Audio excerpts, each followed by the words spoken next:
everybody, I'm Danny Otto. Welcome into an all-new episode of That Recap Show. Now, before we get into the episode, just want to issue major spoiler alert. We are going to be going over everything that happened in the season finale of The Skeleton Crew. So if you haven't watched that episode yet, you may want to pause this video, head over to Disneyplus, check out that finale, and then come back and enjoy the breakdown. Now, with that out of the way, let's start the show. Poppin' Off presents That Recap Show.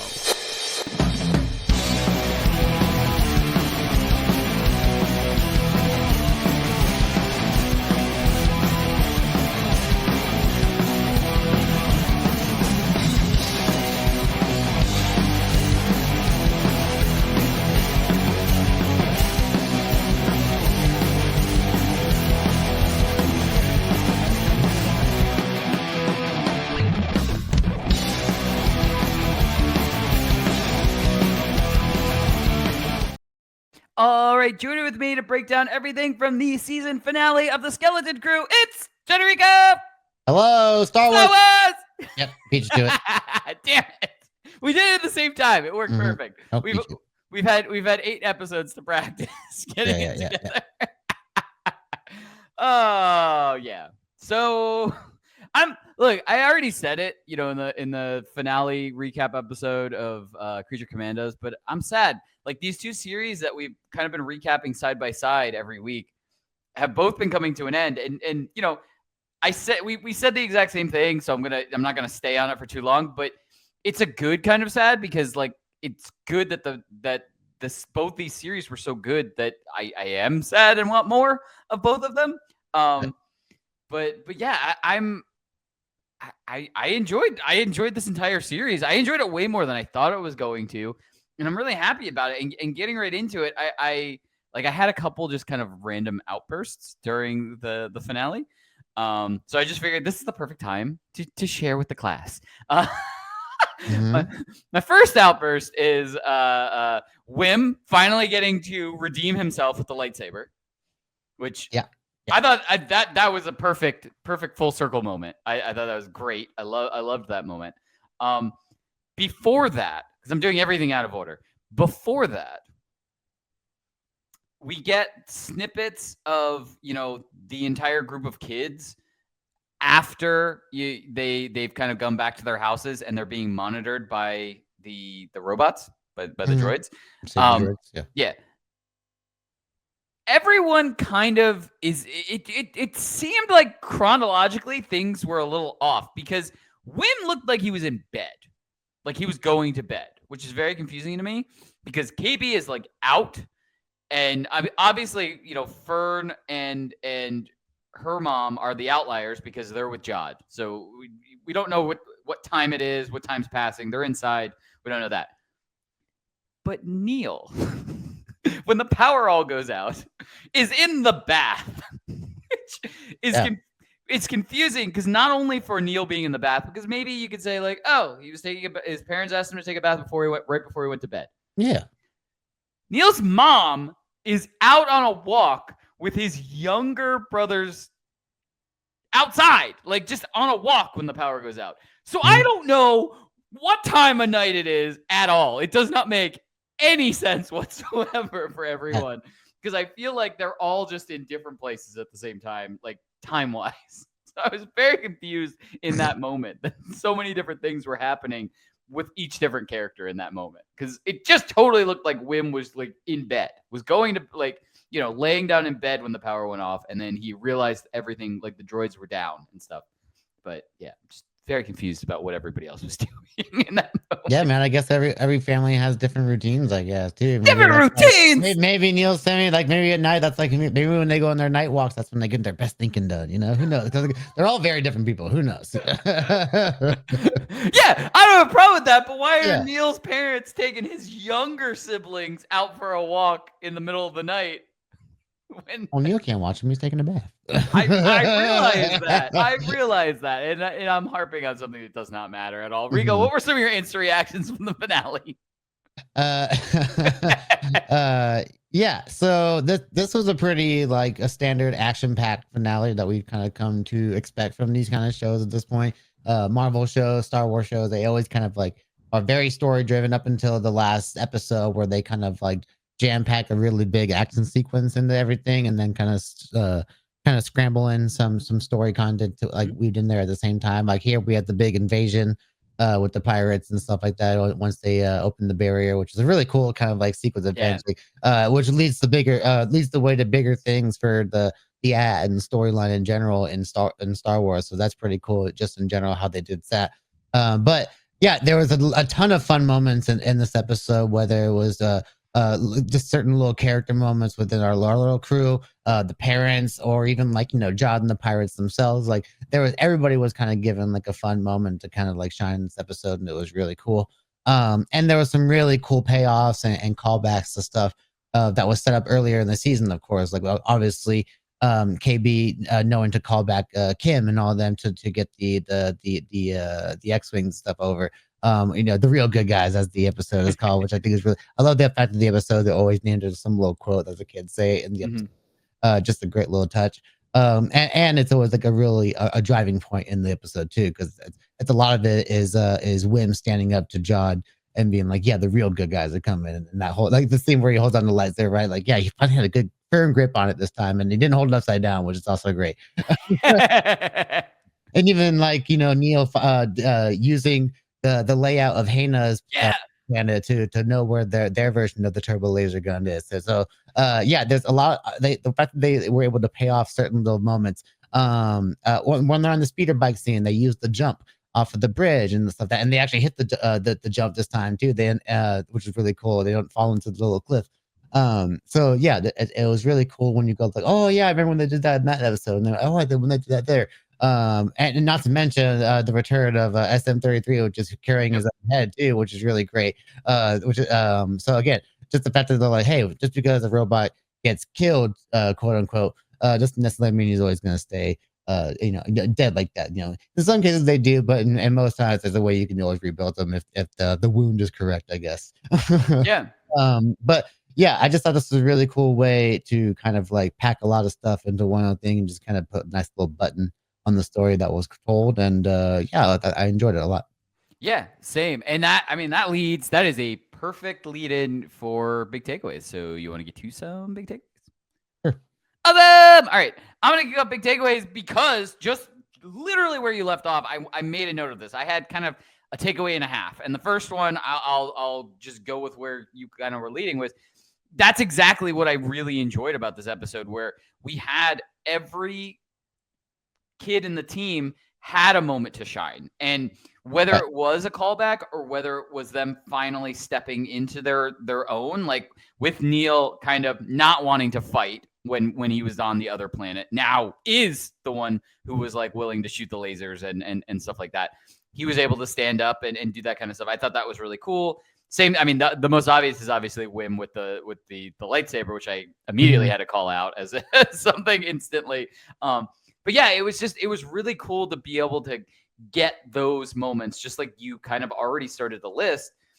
And even, I think KB actually had more than one moment in this. Oh yeah. She was actually, not only was she able to repair SM33, but she was able to, pilot. She was able to, get the message out. She was able to, survive a crash landing. Like so many different It was things. a key part of helping save them for sure. Exactly. Yeah. But there were so many things. So that kind of leads into what my true takeaway is, and it's what I had kind of already, to people who hadn't watched the series and asked me like a few episodes in, what do I think of it? And I was like, I'm surprised at how much I've been enjoying it. And what I basically was telling people without giving them anything was, what did you think of the first season of Stranger Things? Because that is kind of the vibe that I was getting a few episodes in.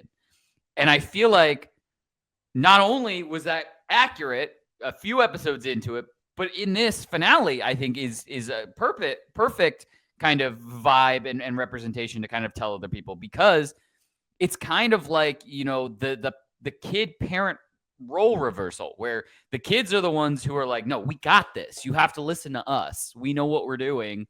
This is what we're doing. And it's not until the parents actually follow, the kid's lead, that they're able to really overcome, the entire thing, whether it's, Fern and her mom say, like, against Jod, or if it's like Wim trying to convince his dad that no, we have to go, help KB with the ship and stuff like that. Like, in every instance, we have, the kid of the group saying to their parent, no, you have to follow our lead. We know what we're doing. They're the bad guys. Like, you don't understand, type of thing. And that is very reminiscent of the first season of Stranger Things, where, we did have, Joyce and Hopper kind of understanding that, some shit's going down, but it was also the group of kids that were kind of like, no, this is what we have to do this, like, in this order, and we have to listen to 11 and stuff like that.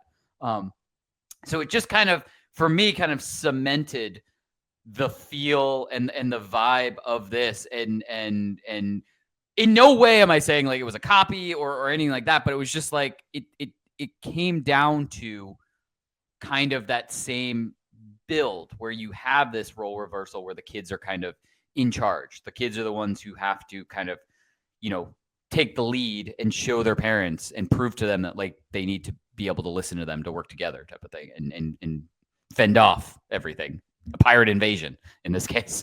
But Rico, what were some of your takeaways from the finale?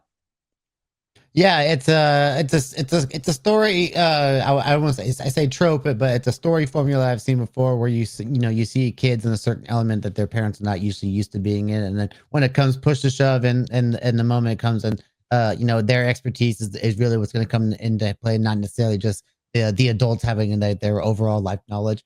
That's where that they have to kind of start to impart their knowledge on them. In this case, it's cool because the kids actually have more life experience than the parents because of how sheltered the life of Atten was, which is a great scene between I think Fern and her mom. She's like, I have seen things out there. I've met people, and like, yeah, they're like, there's a lot of bad people out there, but like, there's some good people out there too. And it's like, and like, the whole life, you're like, okay, like her mom's whole life has literally been thinking like, we've been sheltering this place from everybody in the galaxy because everybody in the galaxy is basically bad, essentially. So yeah, I really like that they're imparting like their life knowledge onto their parents, and in a sense they're learning from their kids. So yeah, I really like when they do that kind of stuff as well. But yeah, one of the things I really loved about this series in general was the fact that we had a Star Wars show that really stood on its own within the Star Wars universe too.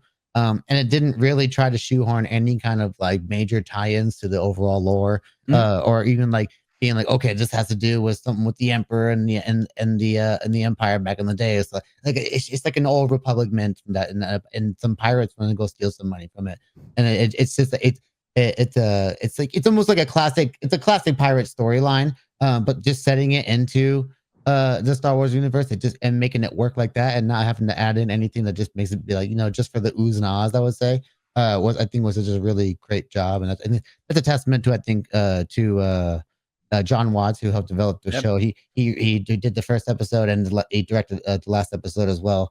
And I think he just did a really great job with this series in general. Again, bringing that Goonies vibe over to the show.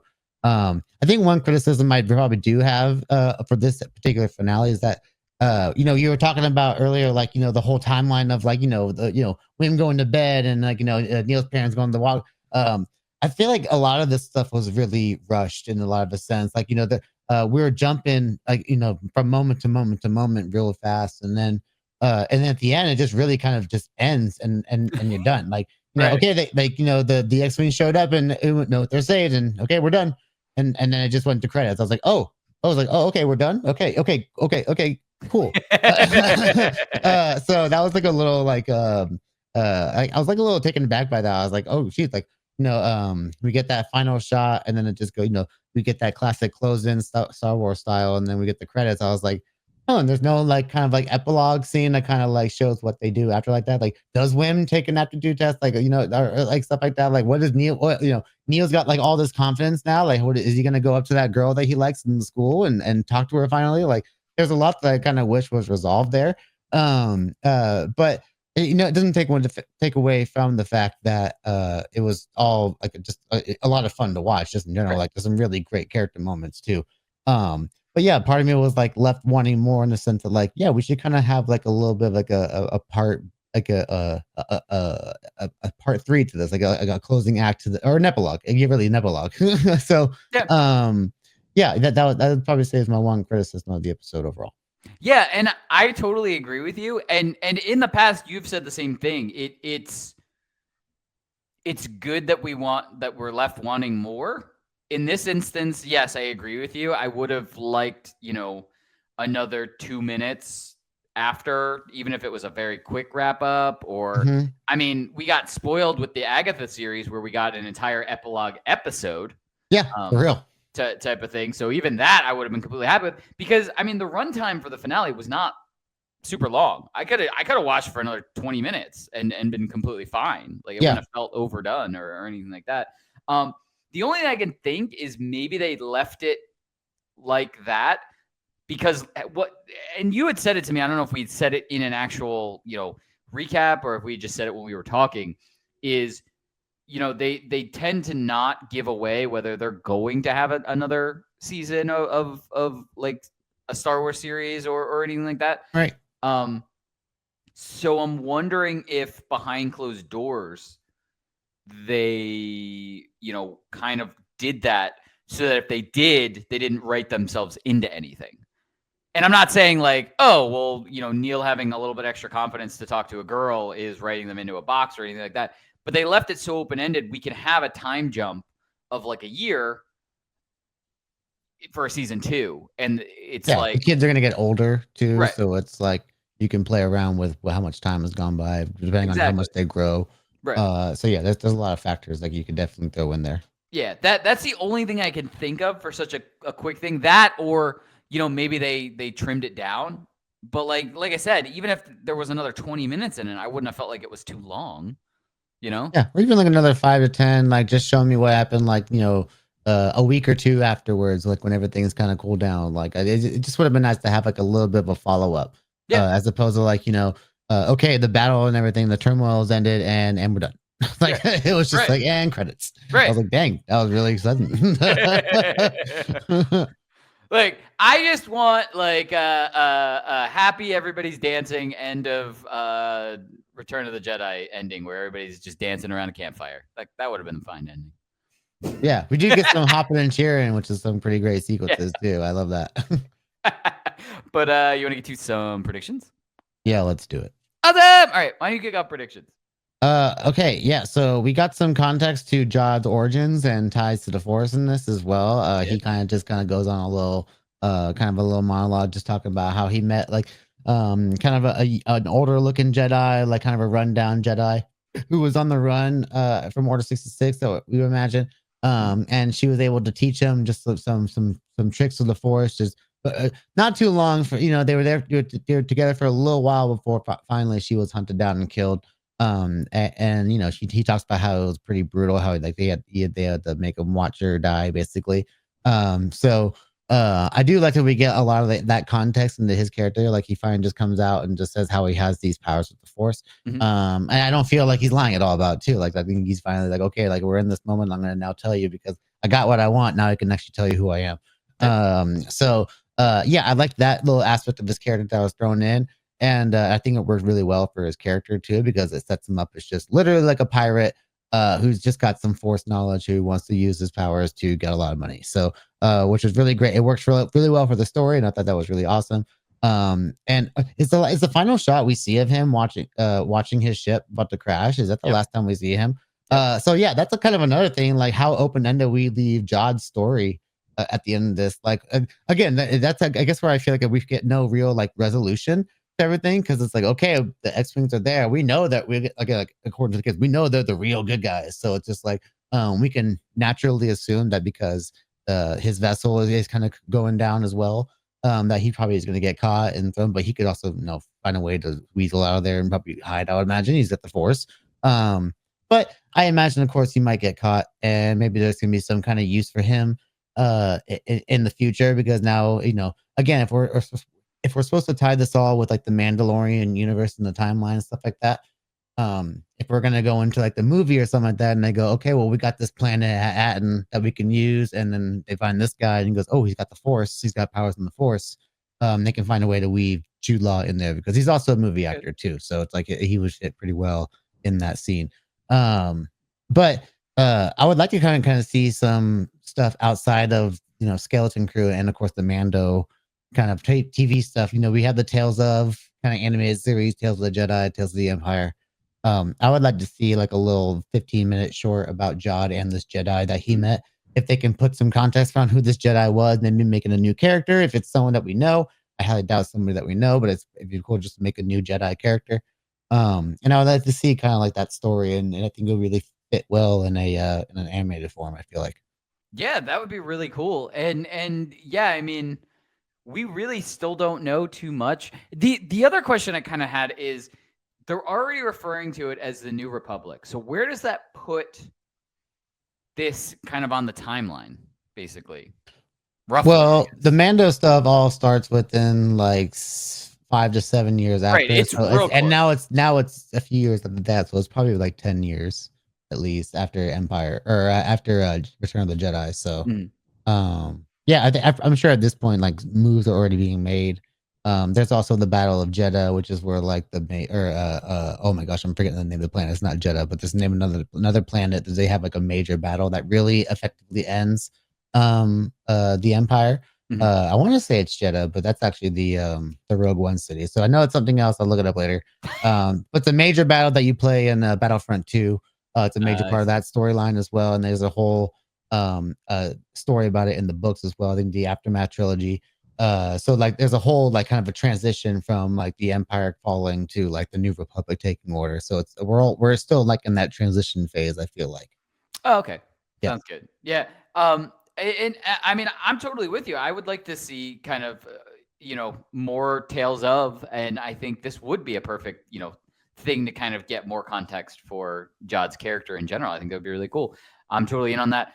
The one thing that I did appreciate about having kind of this open-endedness, I guess, of the end, not fully open-ended and kind of no resolution in certain aspects, but the one thing that I think was left perfectly open-ended was the shot that we got of Wim at the end, where he's watching, the real good guys come in and do everything. And you can already kind of tell, like, it's that inspired look that we've had, in the past already of certain Star Wars characters.